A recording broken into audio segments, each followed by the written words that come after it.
Houston Texans fans, week 4 of the books. Wow, it was something. We'll go with that. It's fucking harder than it should have been. Tell you that. Yep, 1,000%. Them fools should have thrown all over the goddamn Jacksonville Jaguars, and they just decided not to. Well, we So, It kind was of did. I mean, we threw for like 350. no, I know, but they should have had it way more than that. It should it, have No, just I been, agree, but yeah. it's like when you look at it in hindsight, it's like you look at the score and you're like, wow, we barely won that. And then you look at the actual game and you're like, what was the cause of us not finishing plays and not finishing runs? There was a few things for sure. The elephant in the room, the biggest damn elephant in the room, the O line as a whole unit. Um, Everybody's mad at Lermy Tunsil only. For your information, guys, Shaq Mason, Kenyon Green, all you dudes over there, all of you getting penalties. I think y'all had 3 apiece easily. yes. There was a Um, lot of penalties everywhere, but it's just so much easier to blame fucking Tunsil because he's the they keep hype. talking. Yeah, they keep talking about how many he has altogether We had on TV during the game. So 12 penalties for 93 yards, unless I missed an extra Okay. one. So we lead the league in penalties at this point. wild.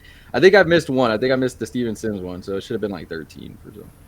But, um, I mean, all in all, 24-20.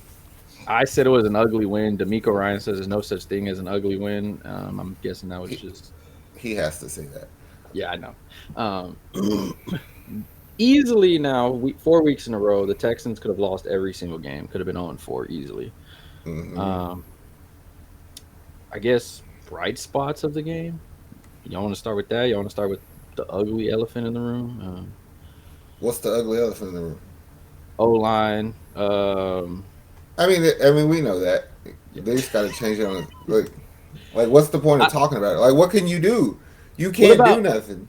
Well, I mean, for me, it's like the other elephant is like Slowick, the play calling a bit at times. I'm like, No, no, no. I'm down with that one. I don't want. I yeah, want to talk that shit yeah, because he is to. Well, here's the thing: is you can't. I was critical during the game, and then I understand why.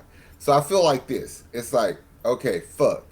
You keep running the ball with no efficiency, right? Like you're not really getting shit, but that's more your O line also. Because I fucking Cam was trying, JJ Taylor was trying, Dare played really well today. You know what I'm saying? So it's not a running back thing; it's an O line thing, in my opinion. And then you first thing you think is like, well, fucking stop running the ball.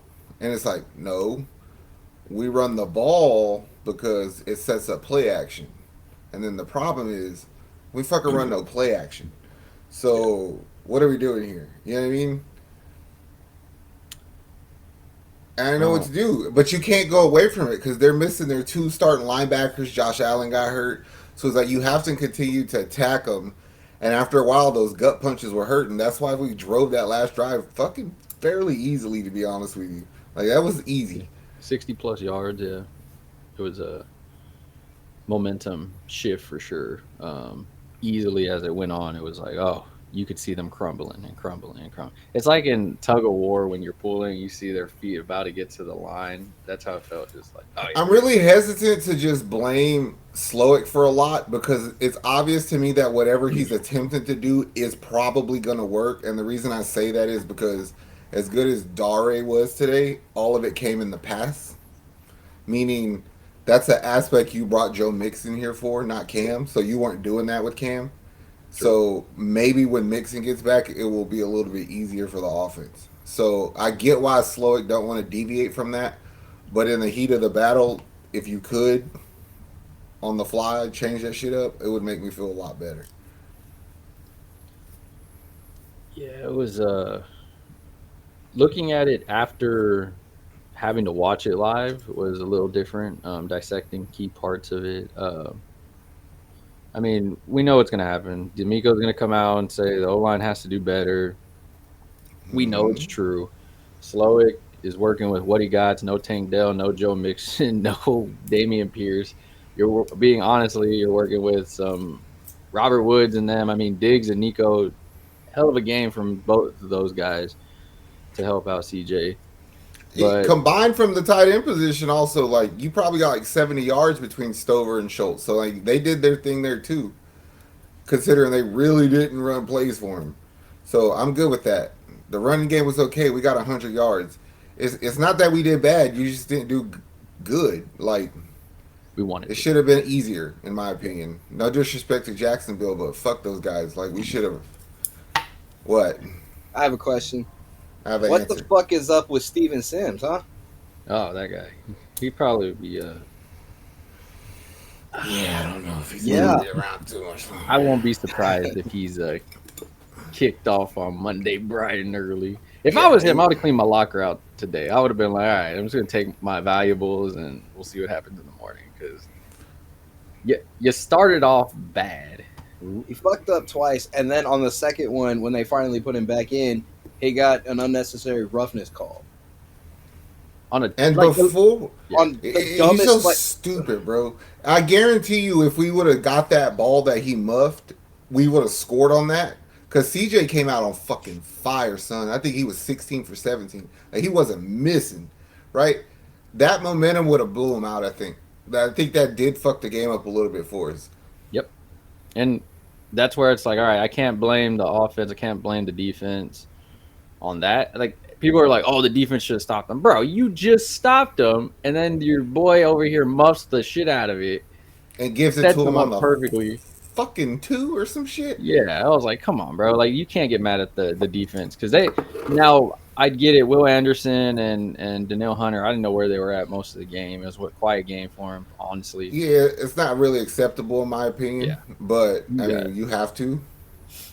Yeah, they two of the top guys in the league leading. I'm gonna go out and say it. The player of the fucking game was Callum Bullock. That chase down on Bigsby to save that touchdown was the reason we were able to win that game. Straight the fuck up. Play of the game. 100%. His angle of attack was ridiculously on fucking point. Dude put his head down and checked the fuck out, and he caught Bigsby and saved. I was like, thank God. And then Fatusaki made the tackle on 4th down. I was like, fuck. After that, I knew we were gonna win. I was like, oh, we're playing bully ball now.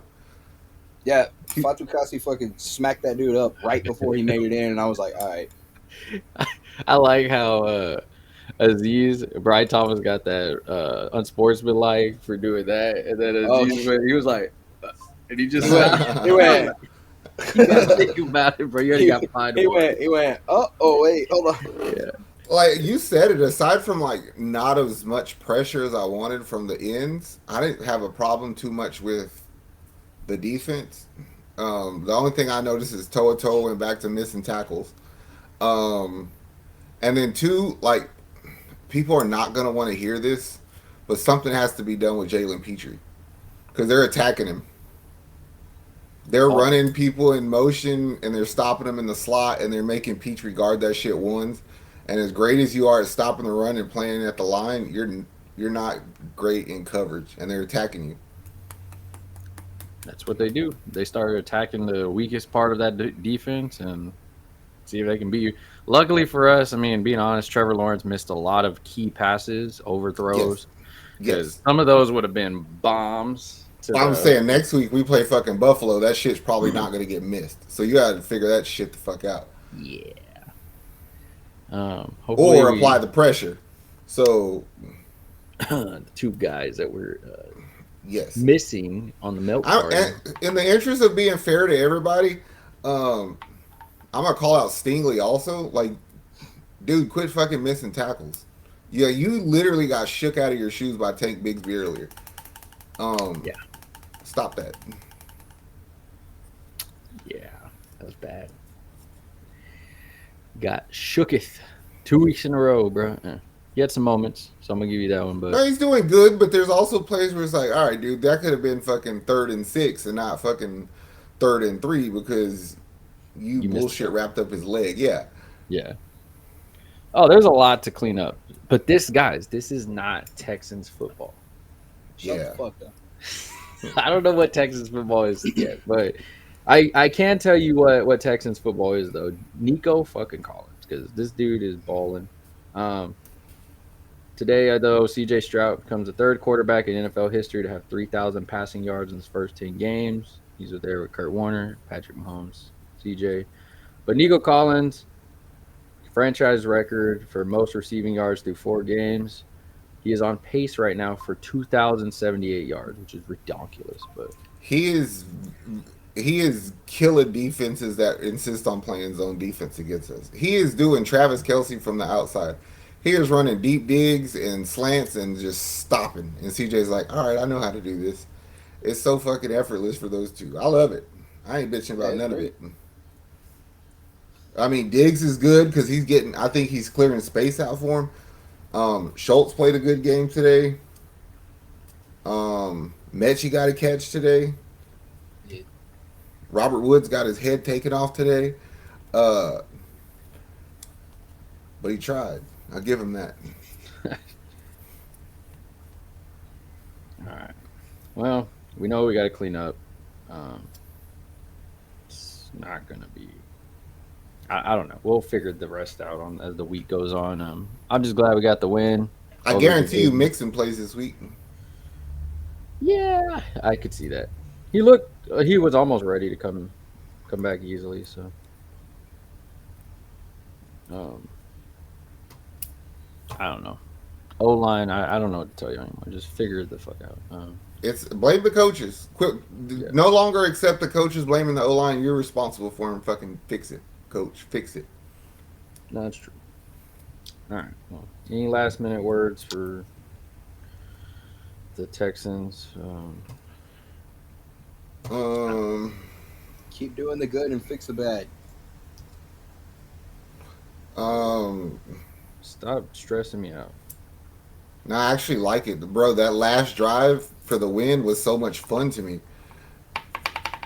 I'm glad you like it because I fucking loved it. That's football right there. No, I have nothing more to tell them. Okay. Well, the ones that like it, cool. The ones that didn't, okay. Other than that, though, Texans fans, you made it to this point. Like, subscribe, drop your comments down below. We got you covered. We will be doing more Texans content as it comes out. Of course, looking in deeper. Bye week start next week for teams. So we'll be doing some more Texans stuff on single players and stuff like that. Be on the lookout for Astro videos, Rockets videos. Other than that, we're out of here, Houston. Have a drink or something because today was rough. All right.